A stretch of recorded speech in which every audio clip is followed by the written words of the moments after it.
Chapitre 7. Les apparences complexes. La fermeture du journal, combinée à sa rupture avec Astrée, plonge Hugo dans une profonde dépression. Ses journées semblent interminables et vides, rythmées uniquement par l'écho du silence dans son appartement déserté.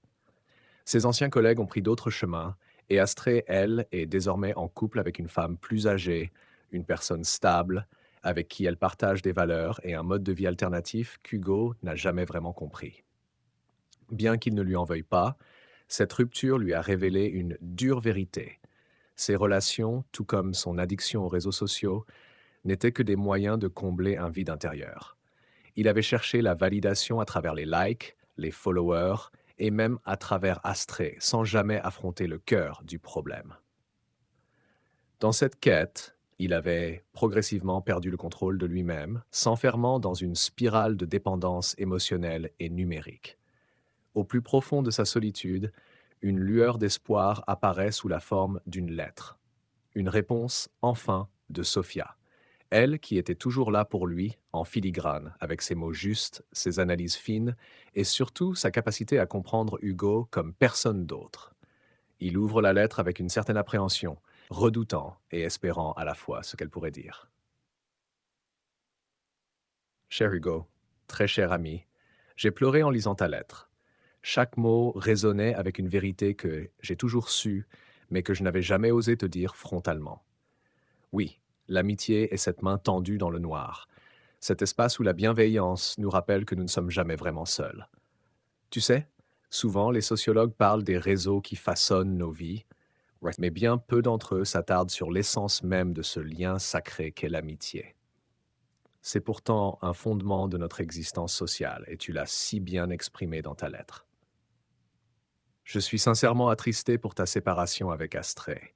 Ce que tu traverses est une phase difficile, mais je dois te dire que tu as fait un pas immense en analysant ta situation avec tant de lucidité. C'est un signe que tu avances enfin vers toi-même. Tu sais, Hugo, je t'ai bien formé. Laisse-moi te rappeler quelque chose que je t'ai souvent dit. La dépendance affective naît souvent dans ce besoin constant de validation externe. Des études montrent que les personnes exposées à des gratifications immédiates comme celles offertes par les réseaux sociaux développent une dépendance à ce type de stimuli. En l'absence de ces gratifications, elles reportent cette quête sur leurs relations personnelles à la recherche de signes constants d'affection et d'approbation. C'est ce qui s'est passé avec Astrée.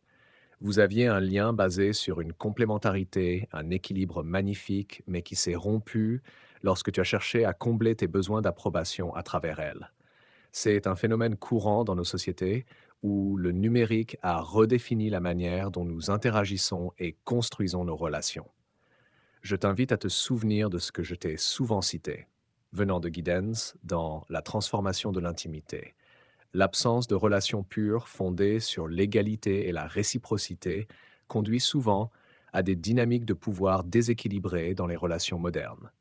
Ce que tu as vécu n'est ni rare ni irréparable, mais c'est un signal fort qui t'invite à te recentrer sur toi-même, à découvrir tes besoins profonds sans te laisser happer par les attentes extérieures.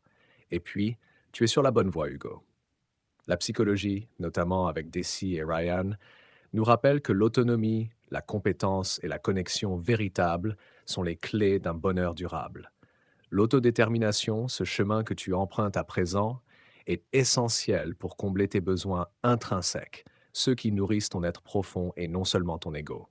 Ne plus chercher la validation dans l'approbation des autres, mais dans ton propre accomplissement. Voilà ton défi. Je t'encourage à continuer ce chemin de reconstruction. Laisse tomber l'ancien toi, celui qui cherchait dans l'image et le regard des autres un reflet de sa propre valeur. Tu es bien plus que ce reflet, bien plus qu'un avatar numérique. En te tournant vers les autres, de manière sincère et authentique, tu découvriras cette paix intérieure qui t'a tant échappé jusqu'à présent. Je suis là, mon ami, toujours, et je te suivrai dans chaque étape de ta renaissance. Sophia, ton amie véritable. Hugo repose la lettre, les yeux humides mais le cœur plus léger. Sophia a une fois de plus su trouver les mots justes. Il se sent vu, compris, soutenu. Elle ne lui propose pas de solution miracle, mais elle lui tend un miroir où il peut contempler sa propre évolution, ses propres forces. Peu à peu, un apaisement nouveau se glisse en lui. Le chemin sera long, il le sait, mais il n'est plus seul à l'emprunter.